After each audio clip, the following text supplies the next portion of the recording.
Once upon a time, in a land covered in snow, lived the Snow Queen. Although the Snow Queen felt very lonely in her palace, she never told anyone. The Queen's ice palace stood atop a silent mountain. One day, the Queen saw two siblings living in a small village, Kai and Gerda. She was very fond of how cheerful and lively they looked. She thought, if someone comes to the palace with me, my loneliness will end. One night, while Kai and Gerda were listening to a fairy tale their grandmother was telling, a very strong wind blew. The window of the house opened and extinguished the fire in the fireplace. The siblings were very scared. The wind was so strong that Kai couldn't hold on any longer and flew out the window. Right in front of him, he saw the Snow Queen. The Queen took his hand, rode a sleigh pulled by white wolves, and ascended into the sky. Gerda watched her brother from behind. After that night, Kai began to live in the Snow Queen's ice palace. Kai's cheerfulness made the Queen feel a little better. But she didn't realize that Kai was struggling with the cold and even missed his sister. After a while, Kai's heart also turned to ice. He no longer laughed as much and didn't spread joy around.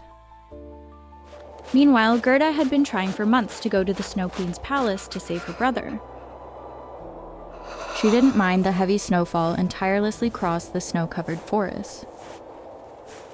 A white deer saw Gerda's brave and stubborn determination and said, "I can take you to the Snow Queen's palace." Gerda held tightly onto the deer's antlers. The deer flew in the sky and took her to the Snow Queen's palace. There, she found Kai about to freeze from the cold. She hugged him tightly and warmed him with her love. Kai returned to his old self, smiled again, and thanked Gerda. When the Queen saw this moment, she realized how much harm she had caused the two siblings. From that day on, Gerda and Kai occasionally invited the Queen to their home and befriended her. The Queen no longer felt lonely, because she now knew that love was a power that could melt ice and warm even the loneliest hearts. By the sea, in a tiny little hut, lived a fisherman and his wife. The fisherman was happy with his life, but his wife was never happy. One day, the fisherman caught a fish that shone like gold in the sea. While he looked at the fish in astonishment, the fish suddenly spoke and said, "I am an enchanted prince. If you set me free, I will grant one of your wishes," he said. But the fisherman had no wishes, so he put the fish back in the water. When he returned home, he told his wife what had happened. His wife said, "How can you miss this chance? Go and wish for a new house." The fisherman immediately went to the sea and told the fish his wife's wish. The fish said, "Go home. Your wife now has the house she wanted." The fisherman truly saw that his tiny hut had turned into a big, beautiful house. But his wife said, "This house is small. I want a palace. Go and ask the fish for a palace." The fisherman went back to the sea and conveyed the wish to the fish. The fish said, "Go home. Your wife now lives in a palace." His wife started living in the palace, but that did not make her happy. She said, "I want to be an empress. Go and ask the fish for that." The fisherman went back again to the golden fish and conveyed his wife's wish. The fish said, "Your wife is now an empress." But his wife was not satisfied with that either. She said, "I want to live above the clouds. Go and ask for that for me." Reluctantly, the fisherman went to the fish and stated the wish. The fish said, "The wish is granted. Your wife now lives above the clouds." The fisherman could neither see nor hear his wife anymore. In the end, unable to stand it, he went to the fish. He said, "I have always conveyed my wife's wishes to you. Now for once, grant my wish and bring my wife back to me." The fish said, "Go home, your wife is waiting for you." The fisherman returned home and found his wife in front of the old hut. When she saw the fisherman, his wife gave him a big hug and said, "I didn't appreciate what I had? I am very happy with you and in this cute little hut." Thus, the fisherman's wife learned that even tiny things can bring happiness, and that greed never brings happiness. Once upon a time, there was a mother and father who loved each other dearly. One day, the mother said, "I really crave crispy lettuce." The father, to make his wife happy, gathered lettuce from a field.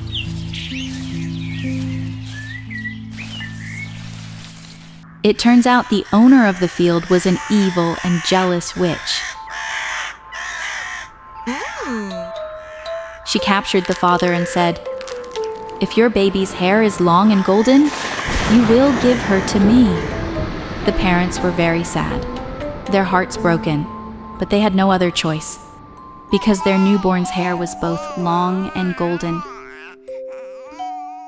Her mother named her Rapunzel, and she never saw her again.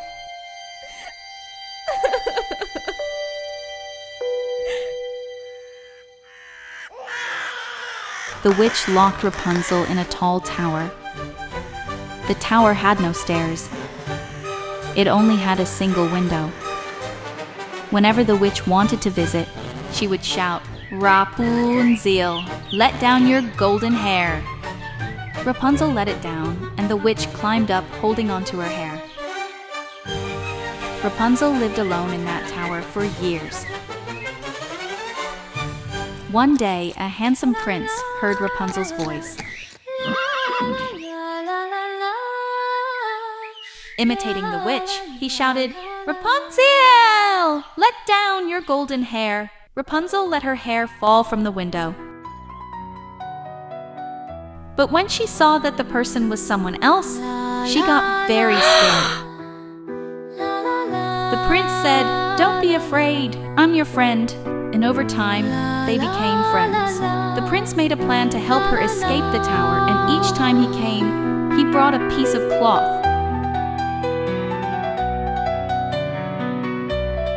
Rapunzel was going to make a rope from those pieces to escape the tower. One day, the witch climbed up Rapunzel's hair again to reach her. Rapunzel accidentally said, "The prince climbs faster than you." The witch got angry and shouted, "Prince, did you let a stranger into the tower?" She took scissors and cut Rapunzel's beautiful hair, sending her to the desert. Rapunzel was no longer a prisoner in the tower, she was free. Yes, but still lonely. Eventually, she saw the prince who was searching for her. The prince took her to his kingdom. Rapunzel found her real family there. Her family was proud of her because she had become a strong and brave young girl. Because she had overcome all the challenges she faced. Thus, she gained her freedom and reunited with her loved ones. Under the deep blue seas, there was an underwater kingdom that no one knew about. In this kingdom lived a very beautiful mermaid. She sang songs and her voice enchanted all the fish. The little mermaid was very curious about the world above the sea. Sometimes she would come to the water's surface and secretly watch fishermen's boats and happy people playing on the beach. One day, she saw a big ship on the water. The ship's captain was a handsome prince. As soon as the little mermaid saw the prince, she liked him very much. But suddenly, a storm broke out. The ship was tossed and broken apart. The prince fell into the sea and was in danger of drowning. The little mermaid quickly swam and saved the prince. She brought him to the shore and sang her beautiful songs until he woke up. The prince finally opened his eyes. The mermaid panicked and returned to the sea. The prince watched her from behind. Every day, he went to the beach hoping she would return. Seeing that the prince had been waiting for her for days, the little mermaid went to a sea witch. She said to her, "I want to become human." The witch said, "If you give me your voice, I can magically give you a pair of legs." The mermaid agreed. She drank a drop of the potion the witch gave her. Her fishtail turned into a pair of human legs, but she couldn't open her mouth to say a single word. Finally, she mustered the courage to go to the beach and met the prince. The prince thought she was the one who saved him, but he said he couldn't believe it without hearing her voice. "The person who saved me was singing beautiful songs, but you're not even talking to me." The mermaid was very sad about this. The underwater king, who heard about what happened to his daughter, used the power of the oceans to break the witch's spell. Thus, the mermaid's voice returned. And with her magical voice, she sang a song to the prince. The prince was finally convinced that the little mermaid was the one who saved him. "I remember this voice. Yes, it was you. You saved my life." Thus, the mermaid understood that courage is the greatest magic. She showed everyone that love and courage can overcome any obstacle. And she lived happily ever after with the prince. Under a bright blue sea, there lived a happy family of red fish. In this sea, there were cute fish and also a gang of dangerous sharks. The sharks hunted for prey every day, and all the fish were afraid of them. One day, the mother red fish had to go deep into the sea to find food for her little ones. Before leaving home, she said, "My little ones, stay home until I return and do not speak to strangers." The 3 red fish promised their mother, but they were very curious fish. Meanwhile, the gang of sharks, seeing that the mother fish had left, made a plan to catch the little red fish. The big shark thought of pretending to be a red fish. First, he swam among the corals and painted himself red. Then he hid his dorsal fin with seaweed. And he also took some fresh seaweed cookies, the red fish's favorite. He knocked on the door and called out, "Would you like some cookies?" The fish got very excited, but one of them was suspicious. He said, "Our mom told us not to talk to strangers." The other 2 siblings said that the person coming was a red fish, just like their mother, and they opened the door. Thus the shark deceived them and chased after them. But at that moment, a hook hanging from above brushed off the seaweed hiding his fin. When the little ones saw his sharp dorsal fin, they realized he was a shark and ran away quickly. One hid among the rocks, one among the corals, and another under a seashell. However, the shark managed to catch and take away 2 of the little ones. The surviving little one immediately went to tell his mother what had happened. The mother red fish, together with her little one, asked for help from the giant whale, Willie. Willie chased after the gang of sharks. Just as the sharks were about to eat the little ones, Willie caught them all in one go. Willie asked, "Will you ever harm the little fish again?" The sharks replied fearfully, "No, we won't. We promise." In this way, the mother fish and her little ones returned home safely.